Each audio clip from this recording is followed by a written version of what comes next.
என்னாச்சு என்னாச்சு என்னாச்சு என்னாச்சு ஆண்டுகள் நாளரை ஓடியாச்சு.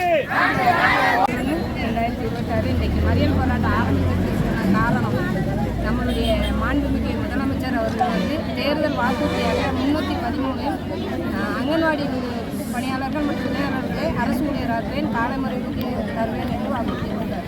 ஆனால் இது 4.5 ஆண்டுகள் கடந்தும் அது பற்றி எந்த விதமான ஒரு பேச்சும் எடுப்பதில் எங்களுக்கு ஒரு செயலாக்கமும் இல்லை. தற்போது ஓய்வூதியம் குறித்து பழைய அறிவிப்பு இல்லை. நாங்கள் நம்ம துறை அமைச்சர் இருக்கிற மாவட்டத்தில் நாங்கள் இருக்கோம். அப்படினாலும் எங்களுடைய உரிமைக்காக நாங்கள் போராட வேண்டிய கட்டத்தில் இன்றைக்கி போராடி கொண்டு நடு வீதியில் இந்த ரோட்டில் நின்று மறியல் பண்ணக்கூடிய ஒரு காலகட்டத்தில் நாங்கள் இருக்கோம். இது வரைக்கும் எங்களை அழைச்சி எங்கள் நிர்வாகிகளை அழைச்சி எந்த ஒரு பேச்சுவார்த்தைக்கும் அழைக்கவில்லை. அதனால் இன்றைக்கி கட்டாயம் நாங்கள் வந்து 6ஆம் தேதி மறியல் போராட்டம் உறுதிப்படுத்தி 27ஆம் தேதியிலிருந்து நாங்கள் தொடர் போராட்டம் அறிவிக்கிறதாக எங்களுடைய சம்மேளனம் அறிவிச்சிருக்கு. காரணம் ஏன்னா எங்களுக்கு வந்து அங்கன்வாடி ஊழியர்கள் பணி ஓய்வு பெறும்போது எங்களுக்கு எந்த விதமான பணிக்கொடையும் இல்லை. 1 லட்சம் ரூபாய் கொடுக்குறாங்க லட்சமாக. ஆனால் எங்களுக்கு பணிக்கொடையாக பணியாளருக்கு 10 லட்சமும் உதவியாளருக்கு 5 லட்சமும் கேட்குறோம். அப்புறம் மினி மைய ஊழியர்கள் வந்து இன்றைக்கி 10 வருஷம் கழித்து பிரதான மையங்களில் போட்டிருக்காங்க. அந்த பிரதான மையங்களில் போடும்போது அவங்களுடைய பணிக்காலம் ரத்து பண்ணி அவங்களுக்கு நாங்கள் கேட்குறது அவங்களுக்காக ஒரு இன்க்ரிமெண்ட்டு, அப்படி இல்லைன்னா அவங்க பணிக்காலத்தை சேருங்கன்னு கேட்குறோம். இதுக்கும் நாங்கள் செயல்முறைப்படுத்திக்கிட்டு இருக்கோம். அப்படி பண்ணி 4.5 வருஷமாக எந்த வித செயல்பாடும் இல்லாமல் அது கிடப்பில் போடப்பட்டதாக இருக்குது. அதனால தான் நாங்கள் இந்த போராட்டத்து காலத்தில் அத்தனை பேரும் எங்களுடைய பணியை எங்களுடைய வாழ்வாதார இதையும் குறிக்கோளாக இருக்கக்கூடிய ஒரு சூழ்நிலையில் நாங்கள் இங்கே வந்து போராட்டத்துக்கு வந்து நின்றுருக்கோம். பாருங்கள், அவ்வளோ கூட்டமும் துறை அமைச்சர் இருக்கிற இடத்துல இவ்வளோ கூட்டம் கூடி நாங்கள் காட்ட வேண்டிய நிர்பந்தம் எதுக்கு? இது வரைக்கும் எங்கள் நிர்வாகிகளை ஒரு வாரத்தை கூட அவங்க அழைச்சி பேசலை. அப்போ எங்களுக்கு வந்து பணி பாதுகாப்பு இப்போ வந்து +2ன்னு சொல்லியிருக்காங்க. நாங்கள் எங்களுக்கு வந்து உதவியாளருக்கு எழுத படிக்க தெரிஞ்சால் போதும், 10ஆம் வகுப்பு பணியாளருக்கு 10ஆம் வகுப்பு போதும் அப்படின்னு தான் எங்களுக்கு இருக்குது. ஆனால் 12ஆம் வகுப்பு தகுதியாக கொண்டு வந்து இன்றைக்கி பணியாளர்கள் சேர்க்காங்க. அப்போ நிறைய பணியாளர்கள் உதவியாளர்கள் 10ஆம் வகுப்பு தேர்வு எழுதி பதவி உயர்வுக்கு காத்திருக்கும் போது இது வந்து எங்களுக்கு ஒரு பேரிழப்பாக பேரிடியாக தான் இருக்குது. ஏன்னா அந்த 12ஆம் வகுப்புங்கிறத தள்ளி வச்சு 10ஆம் வகுப்பு இறுதிக்கட்டதாக எங்களுக்கு எடுக்கணும். அதையும் எங்களை கோரிக்கையில் வச்சுருக்கோம். எங்களுடைய பல்வேறு துறைகளுக்கு பணி செய்ய வேண்டியிருக்கு. இப்போ நீங்கள் சமீபத்தில் பார்த்துருப்பீங்க, எஸ்ஏஆர் பணி மிகவும் பாதிக்கப்பட்ட ஒரு இது.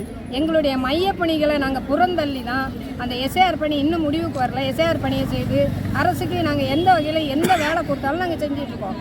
அப்போ நாங்கள் எந்த வேலையும் மனமும் வந்து சிறப்பாக செஞ்சு கொடுக்குற எங்களுக்கு இந்த அரசு தாமாக முன் வந்து இந்த கோரிக்கைகளை நிறைவேற்றிருக்கணும், இல்லை பேச்சுவார்த்தைக்கு அழைச்சிருக்கணும். ஆனால் அரசு மௌனம் சாதிக்கிறது எதுக்கு? அப்போ எதிர்க்கட்சி தலைவராக இருக்கும்போது நம்மளுடைய தமிழக முதலமைச்சர் வந்து எங்களை அழைத்து கட்டாயம் உங்களை நீங்கள் இவ்வளோ பாடுபடுறீங்க, நம்மளுடைய ஆட்சியில் உங்களை நான் அரசு ஊழியர் ஆக்குவேன், காலமுறை ஊதியம் தருவேன், உங்களுக்கு என்ன கோரிக்கைனாலும் நிறைவேற்றுவேன்னு சொன்ன அமைச்சர் வந்து இன்னைக்கு வந்து முதலமைச்சர் எங்களுக்கு எதையுமே இன்னைக்கு கூப்பிட்டு அழைச்சி பேசலை. நாங்கள் அவளை சந்திக்க போனாலும் சந்திக்க முடியலை. மற்ற அமைச்சர்கள் எங்களை சந்திக்க விடாமல் பண்ணுறாங்க. எங்களுடைய அதிகாரி மூலமாக நாங்கள் கோரிக்கை வைக்கிறோம். துறை அமைச்சரை பலமுறை பார்த்துருக்கோம், செய்கிறோம். நாங்கள் இது வரைக்கும் எங்களுக்கு செய்யலை. மையங்களில் வந்து உதவியாளர் இல்லாமல் காலி பணியிடங்கள் நிரப்பப்படாமல் ஒரு உதவியாளர் 2 மையம் 3 மையம் பார்க்க வேண்டிய கட்டாயத்தில் இருக்கோம். நாங்கள் பிறதுறை பணியும் பார்க்கும்போது இந்த எங்களுடைய மைய பணிகளில் சுணக்கம் ஏற்படுது. அப்போ எங்களுடைய குழந்தைகள் வருகை வந்து குறைவாக இருக்கிறதுனால எங்களுடைய பணி வந்து பின்தங்கிய நிலையில் காணப்படக்கூடிய ஒரு கட்டத்தில் இருக்குது. எவ்வளோதான் முயற்சி இது பண்ணாலும் நாங்கள் வந்து பிறதுறை இப்போ 93 ப்ரமோஷனில் இருக்காங்க. என்ன போடுறேன்னு பேனலிஸ்ட்டு ஒவ்வொரு வருஷமும் வெளியிட்டிருக்காங்க. அவங்களுக்கு எந்த வித இதுவும் இது வரைக்கும் போடுற மாதிரி அறிவிப்பு எங்களுக்கு வரலை, வெளியிடலை. அதனால் 93 பதவி உயர்வு கட்டாயம் உடனடியாக வழங்க வேண்டும்ன்றது கேட்டு. உங்கள் துறையினுடைய அமைச்சரே தூத்துக்குடியில் தான் இருக்காங்க, எது பேசுனாங்களா? 10 வருஷம் ப்ரொமோஷன் தாங்க. 32 வருஷமாக பணி புரிஞ்சோம், இன்னும் ப்ரொமோஷன் வந்து கேள்விக்குறியாக இருக்குது. உங்கள் பேருக்கா? என்னாச்சு என்னாச்சு என்னாச்சு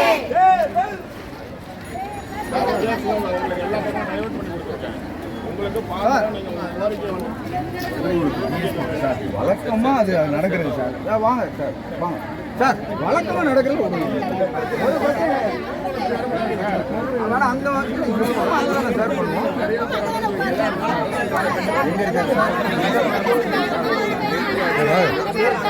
அந்த ரோட்டில் வாக்குறுதி என்னாச்சு என்னாச்சு என்னாச்சு வாக்குறுதி என்னாச்சு அங்கன்வாடி ஊழியர்களே பெர்மிஷன் எதுவுமே வாங்கல சரிங்களா கவர்மெண்ட்ல இருந்து இல்ல பெர்மிஷன் வாங்கல அது அப்படியே இல்லங்க சார் ஒரு நிமிஷம் நீங்க சொன்ன நான் சொல்லிடுறேன் அதாவது எதுக்கு ஊர்வலமோ மற்றபடி ஆர்ப்பாட்டத்துக்கோ பெர்மிஷன் வாங்கணும் வாங்கலைன்னா அடுத்து சட்டப்படியான நடவடிக்கை செஞ்சிருக்கணும் நீங்க ரெண்டுமே என்ன செய்யல ஊர்வலத்துக்கு அனுமதியும் வாங்கல சட்டப்படியான எதுவும் செய்யல போராட்டத்துக்கு யாரும் எதிரி கிடையாதுங்க சார் ஆனா இது வந்து பொதுமக்களுக்கும் போக்குவரத்துக்கு பெரிய இடைஞ்சூறு சரிங்களா அதனால கலந்துட்டீங்கன்னா ஒண்ணு இல்ல இல்லன்னா நான் உங்களை கைது பண்ணணும் கைது பண்ணலாமா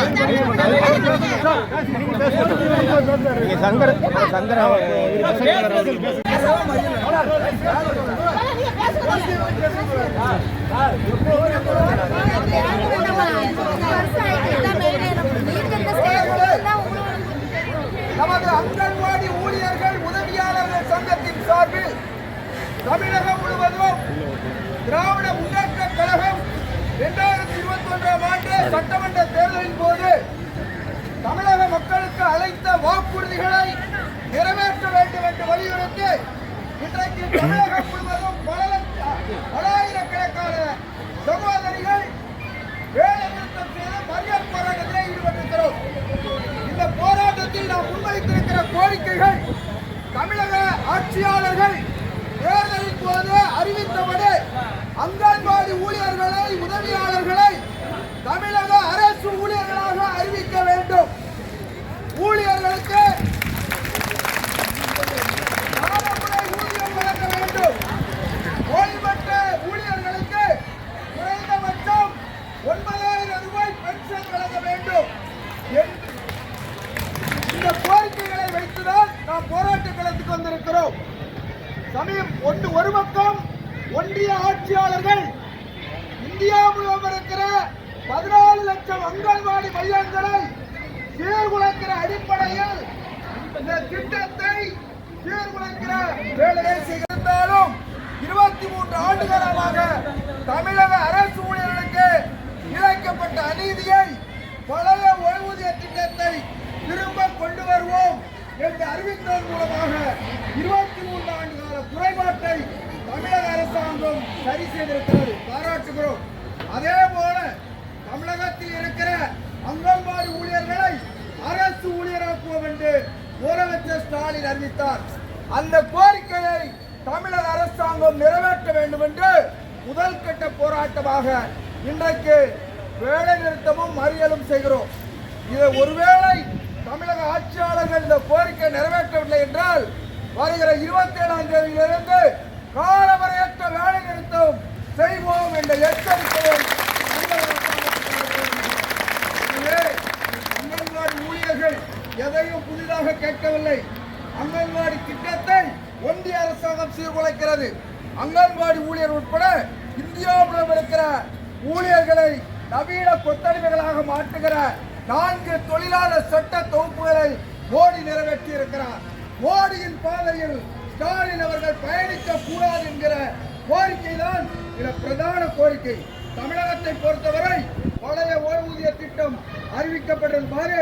தமிழகத்தில் இருக்கிற அங்கன்வாடி ஊழியர்களை நிரந்தரப்படுத்த வேண்டும், காலமுறை ஊதியம் கொடுக்க வேண்டும், பென்ஷன் குறைந்தபட்சம் 9,000 கொடுக்க வேண்டும், பணிக்கொடை அங்கன்வாடி ஊழியர்களை அங்கன்வாடி உதவியாளர்களை மாநிலம் தழுவிய போராட்டம் வெல்லட்டும்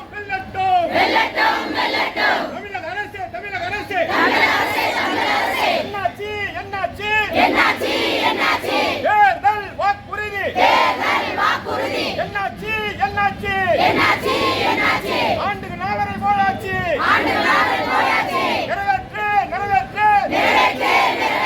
தேர்தல் வாக்குறுதியை நிறைவேற்று அங்கன்வாடி ஊழியர்களை அங்கன்வாடி உதவியாளர்களை உடனடியாக நிரந்தரம் செய்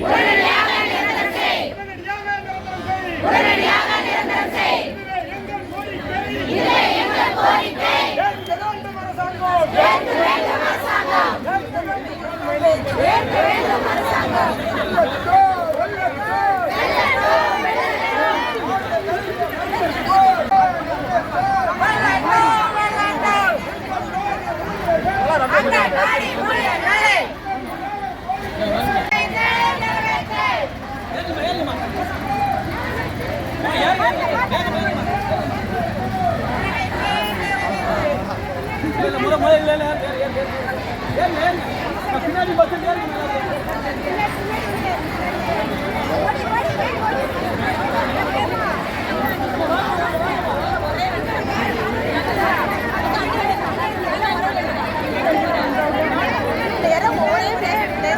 ஏமா ஏமா வேலாம்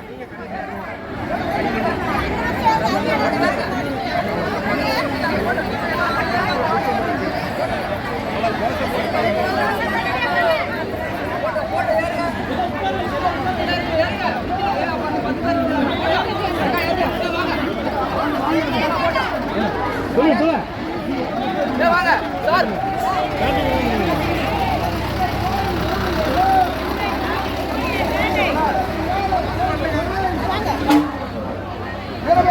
நிறைவேற்று வெள்ளத்தோ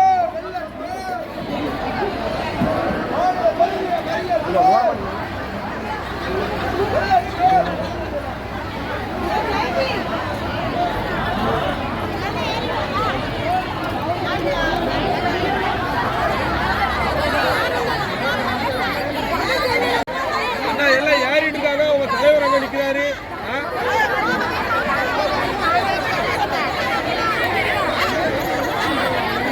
பஸ்ஸுக்கு போங்க வாங்க வாங்க வாங்க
Thank you.